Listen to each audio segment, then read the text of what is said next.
बड़े भैया धनंजय धड़कन जी के आवाज़ में आ रहल बा होली सॉन्ग जौना गाना के अपने लोग इंतजार में बानी। जिनका के गा रहल बाड़े रउआ सबके चहेता कलाकार धनंजय धड़कन जी।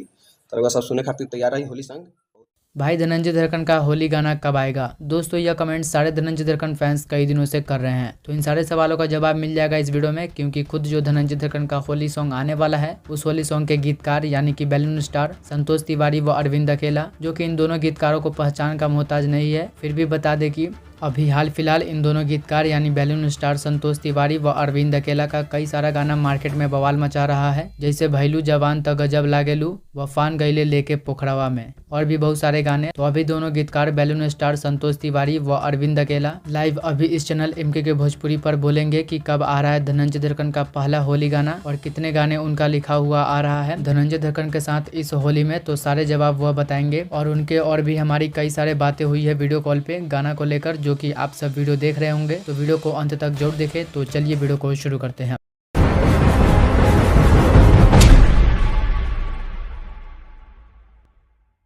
नमस्कार दोस्तों, स्वागत है आप सबको अपना चैनल एमके के भोजपुरी में। तो हो जाइए तैयार, आ रहा है धनंजय धड़कन का बवाल होली गीत। जी हाँ, क्योंकि होली का ब्यार बहना शुरू हो चुका है और भोजपुरी इंडस्ट्री के कई सुपरस्टारों का होली गीत आ चुका है और प्रतिदिन आ ही रहा है। तो जब सब गायक का होली गीत आ रहा है तो धनंजय धड़कन फैंस बेचैन होंगे ही, क्योंकि धड़कन फैंस जब तक अपने दिलों के धड़कन धनंजय धड़कन का नया होली गीत न सुन ले तब तक उन सभी फैंस को बुझाएगा ही नहीं कि अभी होली का ब्यार बहना शुरू हुआ है, क्योंकि धड़कन फैंस का होली तब से शुरू होता है जब धनंजय धड़कन का होली गीत आता है। तो कब आएगा होली गीत? तो हम बताएं उससे बेहतर होगा कि खुद जो होली गीत आने वाला है उस सॉन्ग का गीतकार बैलून स्टार संतोष तिवारी जी और अरविंद अकेला से सुनिए कब आ रहा है दिलों के धड़कन धनंजय धड़कन का पहला होली गीत। तो देखिए वीडियो। नमस्ते, नमस्कार, हर हर महादेव।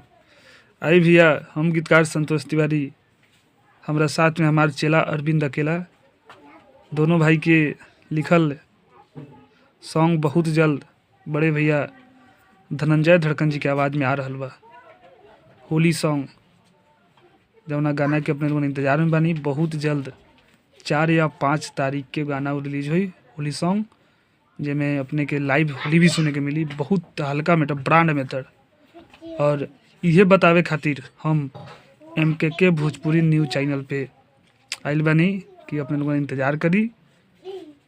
एक आई ग्रेट आई, ठीक नो, बहुत मस्त सॉन्ग बा, ब्लास्ट सॉन्ग बा, हड़बड़ाई मत। बहुत जल्द अपने लोगों हमरो मैसेज करता नहीं कि हाँ भैया गाना कब ले आएगा होली का। बहुत जल्द गाना रिकॉर्डिंग हो गई बा, बहुत जल्द 4 या 5 तारीख के पहले अपने लोगों के होली यानी सरस्वती पूजा के पहले होली सॉन्ग मार्केट में रही। ये ध्यान रखी। और एमके के भोजपुरी न्यूज़ चैनल पे अगर नया बानी तो चैनल के सब्सक्राइब कर ली, बेल आइकन दबा दी, काहे कि जो भी खबर होखेला धनंजय धड़कन से रिलेटेड वो सबसे पहले एमके के भोजपुरी न्यूज़ चैनल पे आवेला। अपने लोगन न्यूज़ चैनल के सब्सक्राइब करी और बेल आइकन जरूर दबाई। धन्यवाद। नमस्ते, प्रणाम, हर हर महादेव। हम रउआ सबके छोट भाई राइटर अरविंद अकेला और साथ में balloon star writer Santosh Tiwari ji, दोनों भाई मिल के गीत लिखले बानी जा होली सॉन्ग, जिनका के गा रहल बाड़े रउआ सबके चहेता कलाकार धनंजय धड़कन जी।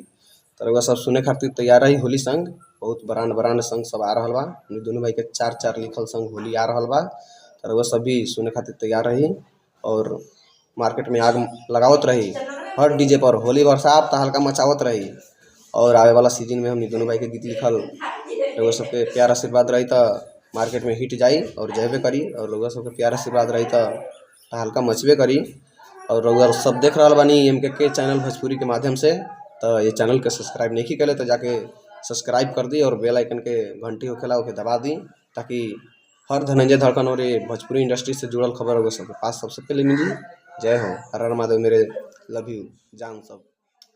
तो दोस्तों आप सबने दोनों धनंजय धड़कन जी के गीतकार बैलून स्टार संतोष तिवारी और अरविंद अकेला जी से लाइव सुना कि बहुत जल्द ही हाँ सरस्वती पूजा से पहले उनका पहला 2022 होली गीत सुनने को मिलेगा, यानी 3 से 4 दिनों के अंदर। और दोस्तों वह होली सॉन्ग ऐसा है कि पक्का मार्केट में बवाल करा देगा। तो आप सब इस वीडियो को लाइक करें और ज़्यादा से ज़्यादा लोगों के पास शेयर करें, ताकि सभी को पता चल सके कब आएगा धनंजय धड़कन का होली गाना। तो जरूर शेयर करें और सब्सक्राइब करें एमके के भोजपुरी को इसी प्रकार का न्यूज़ सबसे पहले देखने के लिए। जय हिंद, जय भोजपुरी।